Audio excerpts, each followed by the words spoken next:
I believe the first thing that one must do is they have to become self-aware because for so long I was doing things that I was taught as a child, and I was just doing them just to do them because that's what was done.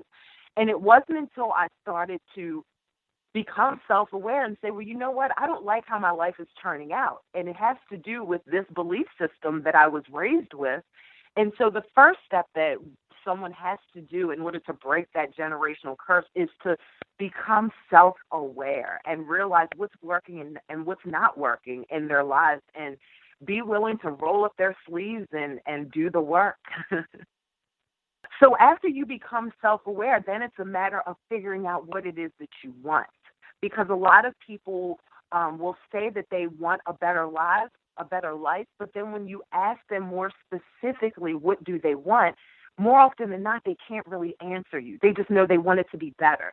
And so I would say get really specific on what it is that you want, so you know what to replace those thoughts with from your past. So if you, like, I shared in my video, if all the women in someone's family are all single and they've heard this all their life, this young 20-something young girl may have in her mind that men aren't going to marry me because nobody in my family are married. But if she wants to become married, she has to realize that was my aunt and that was my mother's experience. That's not my experience. So it's becoming self-aware and then recognizing I actually do want this. And then it's a matter of going to work to fill your mind with the information that you need in order to attain what it is that you want, whether that be a thought process or something tangible, whatever. It all starts in our mind.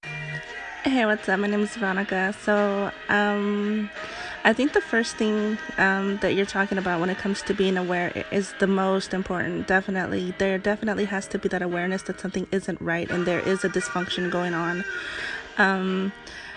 As a child growing up, I didn't really understand that my mother's behaviors weren't normal. She has borderline personality disorder that I found out when I was a teenager. But being a lot younger than that, I had no idea, and I thought everybody's mother was like mine, and I thought that behavior was appropriate. And as I've matured and I've grown and I've learned that my mother doesn't have as much control as most adults do, it's really helped me to pinpoint behaviors within my family that I want to have and behaviors that I don't want to have. And being aware that there is something dysfunctional going on is key. You have to be aware that that is not normal. I can give you an example. My mother is very emotional and mood swings, like crazy mood swings. And as a child, she would fight with us in the store, like full on yell, cuss, hit. I mean, I thought that was normal. And when I got with my ex-husband, we were in an aisle at the grocery store, and I was like 20 at the time, 2021, something like that.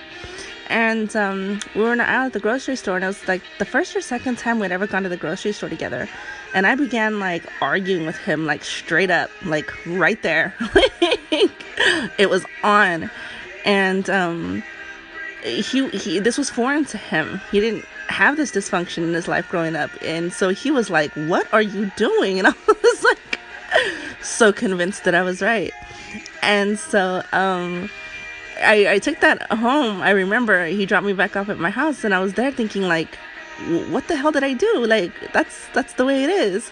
He pissed me off, and so he needed to know that very moment, And I what's it called? Started thinking about it. I'm like, this is not normal. This is not okay. This behavior isn't supposed to be happening in that way. There's a right way to go about things. And so I really had to become aware of a lot of the behaviors that I had, and really question all of them and basically think, is this who I want to be?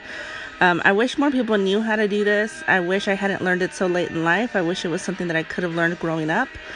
But, it's still something I guess I'm still learning. I think it'll be something I'll always be trying to get better at. But yeah, so definitely awareness is the most important to break that curse, to break that cycle, to stop the behavior and break the pattern and just be done with it. A lot of people feel that because it's been like that their whole life, that's the way it always has to be. But I mean, I'm a believer, if somebody's heart is willing to, and somebody's mind is willing to be open, the change can happen if you allow it to. It really truly can. You just have to really want it to. Hey, this is a great post. Definitely appreciate it. Breaking the generational curse is something that I think is very important, and awareness is a major part of that process. Because often, people don't realize what is passed on from generation to generation. In many cases, it's nothing less than trauma, right? Often that curse is related to some sort of trauma, whether it's substance abuse, poverty, sexual assaults. There is a legacy that is passed on from generation to generation to generation. I actually just watched a film called The Kind-Hearted Woman. It was a PBS documentary. Would definitely recommend it. It is a hauntingly beautiful film about a Native woman, and she's battling the demons of generations of trauma in her family, in her community. And it's interesting because once she was really aware of the situation and had that self-awareness, that moment, it was really about breaking the silence that really started to get the ball moving towards progress.